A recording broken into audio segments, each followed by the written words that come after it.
आप सब लोगों को नमस्कार। आज माननीय प्रधानमंत्री जी दिल्ली आए थे और उन्होंने लगभग 43 मिनट्स का 43 मिनट का भाषण दिया, जिसमें से 39 मिनट उन्होंने दिल्ली के लोगों को और दिल्ली के लोगों द्वारा प्रचंड बहुमत से चुनी हुई सरकार को केवल गालियां देने का काम किया। 2015 में दिल्ली के लोगों ने 2 सरकारें चुनी थी दिल्ली के लिए। दिल्ली की संविधान में एक अजीब सिचुएशन है, दिल्ली हाफ स्टेट है, तो दिल्ली में लोग 2 सरकारें चुनते हैं। कुछ मुद्दे एक सरकार के अंडर में आते हैं और कुछ मुद्दे दूसरी सरकार के अंडर में आते हैं। तो दिल्ली में 2015 में लोगों ने 2 सरकारें चुनी थी, केंद्र सरकार बीजेपी की और दिल्ली सरकार आम आदमी पार्टी की। उसको अब 10 साल हो गए। इन 10 सालों में आम आदमी पार्टी की दिल्ली सरकार ने क्या क्या काम किए, आज अगर आप मुझे बताने के लिए बोलें तो शायद मुझे 2-3 घंटे भी कम पड़े। इतने काम किए, इतने काम किए, इतने काम किए। शिक्षा में, स्वास्थ्य में, बिजली में, पानी में, सीवर में, सड़क, इतने काम किए हम लोगों ने कि मैं कई घंटों तक काम गिना सकता हूं। लेकिन जो दूसरी सरकार थी, जो दिल्ली के लोगों ने केंद्र सरकार चुनी थी बीजेपी की, उन्होंने 10 साल में एक भी ऐसा काम नहीं किया जो कि आज प्रधानमंत्री जी अपने 43 मिनट के भाषण में आप लोगों को गिना के गए होंगे। अगर उन्होंने 10 साल में काम किए होते तो शायद आज उन्हें दिल्ली के लोगों को इतनी गालियां देने की जरूरत ना पड़ती। वो अपने काम गिनाते, वो गालियां ना देते। जो व्यक्ति काम करता है वो गाली नहीं देता। जब कोई आदमी काम नहीं करता तो फिर उसे गालियां देनी पड़ती है। वो गालियों के बस पे चुनाव लड़ता है। 2020 में प्रधानमंत्री जी ने दिल्ली के लोगों से कई वादे किए थे। 2020 के विधानसभा चुनाव में भी आए थे। ये बीजेपी का संकल्प पत्र है। इसमें कई सारी बातें लिखी हुई है। इसमें प्रधानमंत्री जी कह के गए थे 2020 में, साफ साफ इसमें लिखा है 2022 तक दिल्ली में सब लोगों को पक्के मकान दे दिए जाएंगे। ये इस संकल्प पत्र में प्रधानमंत्री जी ने बोला, 2020 में बोला उन्होंने। 2022 तक दिल्ली में सब लोगों को पक्के मकान दे दिए जाएंगे। 2020 से लेके 2025 तक आज प्रधानमंत्री जी 1700 मकानों की चाबी दे के गए हैं। इसके पहले कालका जी में 3000 मकानों की चाबियां दी थी, तो मोटे मोटे तौर पे 4700 मकान बनाए हैं 5 साल में। 4700 मकान बनाए हैं 5 साल में। दिल्ली में 4 लाख झुग्गियां हैं, 15 लाख लोगों को मकान चाहिए। 4700 मकान इन्होंने 5 साल में बनाए हैं। मुझे लगता है कि शायद 200 साल का प्रोग्राम बीजेपी ने बनाया है। ये संकल्प पत्र 5 साल का नहीं है, 200 साल का है। 200 साल भी इस रेट पे अगर 5-5 साल में 1700 मकान बनेंगे, तो ये जो झुग्गी झुग्गी में जाके कह रहे हैं पक्के मकान देंगे, तो अगले 1700 मकान जो हैं वो 2030 के चुनाव के पहले बन के तैयार होंगे। और शायद वो देने की जरूरत भी ना पड़े, जिस तरह से ये झुग्गियां उजाड़ रहे हैं।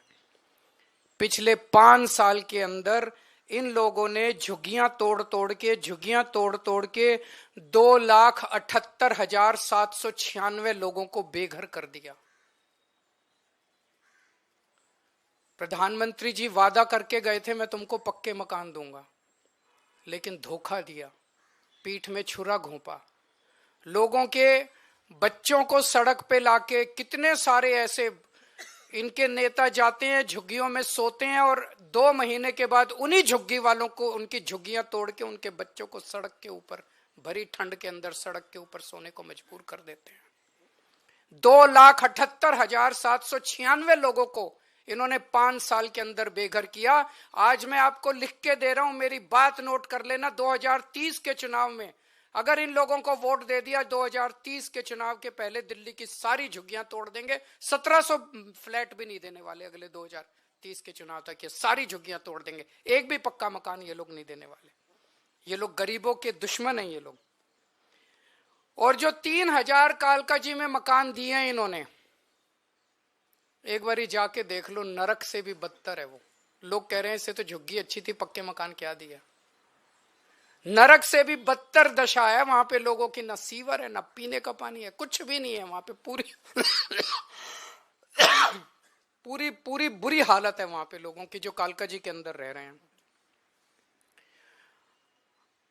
आज प्रधानमंत्री जी 10 साल के बाद आके 3 कॉलेजेस का शिलान्यास करके गए। कॉलेज शुरू नहीं हुए अभी, आज भूमि पूजन हुआ है, आज शिला रखी गई है, शिलान्यास हुआ है, नींव रखी गई है उन कॉलेजों की। मैं प्रधानमंत्री जी को कहना चाहता हूं, प्रधानमंत्री जी 10 साल लग गए आपको 3 कॉलेजों की शिला रखने में।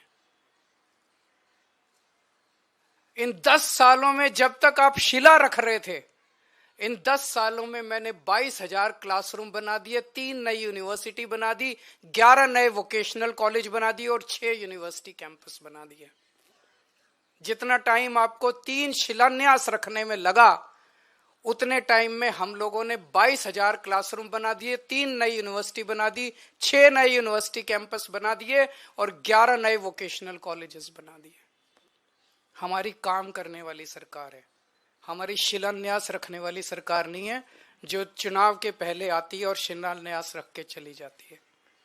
मैं प्रधानमंत्री जी को कहना चाहता हूं, आप तो इतने ताकतवर आदमी हैं, आपके पास अथाह पैसा है, भारत सरकार के पास अथाह पैसा है, आपके पास इतनी पावर है, अथाह पावर है।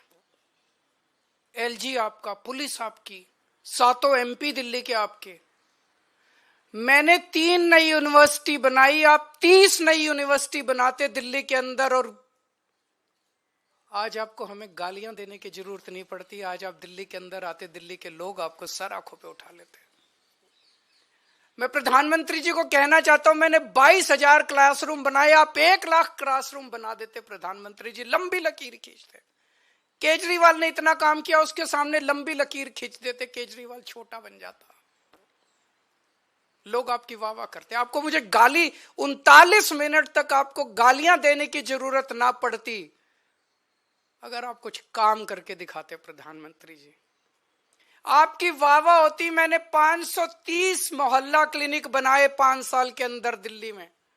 आप 5,000 मोहल्ला क्लिनिक बना देते प्रधानमंत्री जी, आपकी वाह वाह होती दिल्ली के अंदर। केजरीवाल को, आम आदमी पार्टी को, झाड़ू को कोई पूछता ही नहीं। आपको मुझे गाली देने की जरूरत नहीं पड़ती। अगर आप, मैंने 5 नए अस्पताल बनाए पिछले कुछ सालों में, आप 50 नए अस्पताल बनाते दिल्ली के अंदर, प्रधानमंत्री जी आपकी वाह वाह होती। लोग कहते भाई प्रधानमंत्री ने बड़ा। आपको आज 39 मिनट तक केजरीवाल को और मोहल्ला आम आदमी पार्टी को और दिल्ली के लोगों को गालियां देने की जरूरत नहीं पड़ती। पिछली बार याद करो, इसमें भी लिखा हुआ है, इनके संकल्प पत्र में लिखा है, 40 पूर्वांचली समाज के साथ सबसे बड़ा धोखा किया है भारतीय जनता पार्टी ने। सबसे बड़ा धोखा पूर्वांचली समाज के साथ किया। हमारे उत्तर प्रदेश और बिहार के गरीब भाई दिल्ली में आते हैं, या तो पढ़ने आते हैं या नौकरी ढूंढते हुए आते हैं। उन्हें दिल्ली में किराए पे रहने के लिए जगह नहीं मिलती, तो वो कच्ची कॉलोनियों के अंदर सस्ते किराए पे या तो ले लेते हैं जगह और या खरीद लेते हैं सस्ती कच्ची कॉलोनियों के अंदर। तो कच्ची कॉलोनियों में दिल्ली के अंदर लगभग मोटे मोटे तौर पे सब पूर्वांचल समाज के लोग रहते हैं। दिल्ली के अंदर कच्ची कॉलोनियों में 2014 के पहले कोई काम नहीं होता था, नरक की जिंदगी थी। 10 साल के अंदर आम आदमी पार्टी की सरकार ने लोगों को इज्जत और सम्मान की जिंदगी दी। हमने अपने पूर्वांचल समाज के भाइयों के लिए सड़कें बनाई, गलियां बनाई, स्ट्रीट लाइट्स लगवाई, नालियां बनवाई, सीवेज सिस्टम दिया, पानी की पाइपलाइन बनवाई, सीसीटीवी कैमरे लगवाए, मोहल्ला क्लिनिक बनाए, अस्पताल बनाए, स्कूल बनाए, उनको इज्जत की जिंदगी दी। 2020 में मेरे को याद है, शायद 5 दिसंबर का दिन था, जब हरदीप पुरी जी और ये आए थे और दिल्ली के लोगों को, पूर्वांचल समाज के लोगों को 2019 या 2019 के पहले वो प्रॉमिस करके गए थे 40 लाख दिल्ली की कच्ची कॉलोनियों के लोगों को हम मालिकाना हक देंगे, उनकी रजिस्ट्री कराएंगे। 5 साल में 25,000 लोगों की रजिस्ट्री हुई है, 40 लाख के मुकाबले 25,000 लोगों की। तो लोग कहने लगे हैं, जो कहते हैं वो तो कम से कम बिल्कुल नहीं करते ये लोग, और कुछ करे ना करे, जो ये वादा करते हैं वो तो आप ये लिखवा लो कि ये बिल्कुल नहीं करते। आज प्रधानमंत्री जी बोले दिल्ली में आपदा आई हुई है, कई बार उन्होंने कहा दिल्ली में आपदा आई हुई है, दिल्ली में आपदा। आपदा दिल्ली में नहीं आई, आपदा भाजपा में आई हुई है। 3 तरह की आपदा भाजपा में आई हुई है। पहली आपदा, भाजपा के पास सीएम चेहरा नहीं है। दूसरी आपदा, भाजपा के पास नैरेटिव नहीं है, उन्हें पता ही नहीं चुनाव किस मुद्दे पे लड़ना है।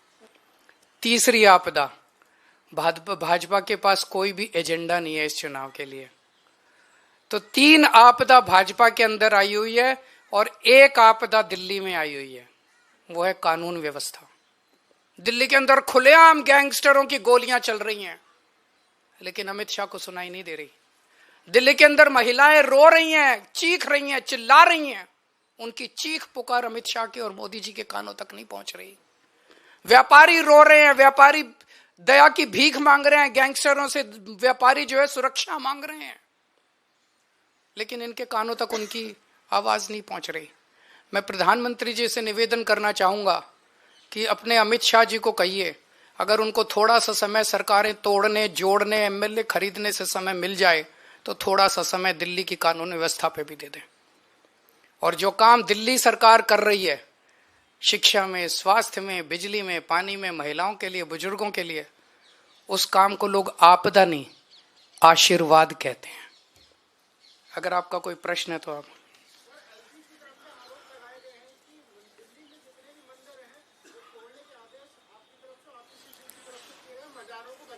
नहीं, वो झूठ बोल रहे हैं। एलजी साहब कुछ भी बोलते रहते हैं।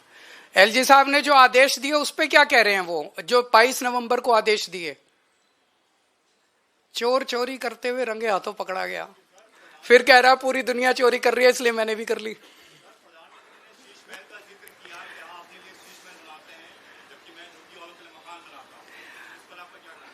2700 करोड़ रुपए का अपने लिए घर बनाने वाला, 8400 करोड़ रुपए के हवाई जहाज में घूमने वाला, 10 लाख रुपए के सूट पहनने वाला व्यक्ति, उसके मुंह से शीश महल की बातें अच्छी नहीं लगती। मैं व्यक्तिगत आरोप प्रत्यारोप में नहीं जाना चाहता, मैं गाली गलौज की राजनीति नहीं करता, मैं व्यक्तिगत आक्षेप नहीं करता, ये मैं भी कर सकता हूं। मैंने काम इतने किए हैं 10 साल के अंदर, मैं अपने कामों की राजनीति करना चाहता हूं, गाली गलौज की राजनीति मैं नहीं करता।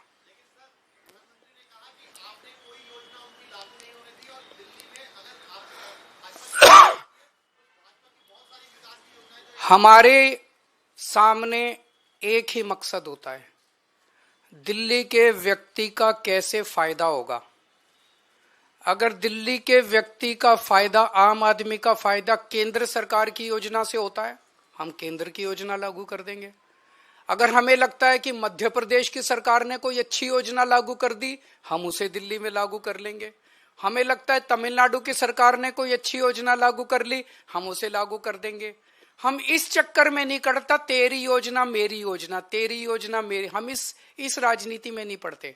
वो लोग कह रहे हैं हमारी योजना लागू नहीं की। दिल्ली की आयुष्मान भारत की बात कर रहे हैं ना, हमने कई बार बता दिया कि किस तरह से आयुष्मान योजना दिल्ली के आयुष्मान योजना कहती है जिसके पास स्कूटर है, जिसके पास कार है, जिसके पास पक्का मकान है, जिसके पास टीवी है, जिसके पास फ्रिज है, उसको अस्पताल की सेवाएं नहीं मिलेंगी। बचा कौन दिल्ली में, बता दो कोई। एक मिनट, कोई बचा ही नहीं। हमारी योजना कहती है जिसके पास मर्सिडीज गाड़ी है उसका भी इलाज हम फ्री में कराएंगे। बताओ क्या दिक्कत है? हमारी योजना अच्छी कि उनकी योजना?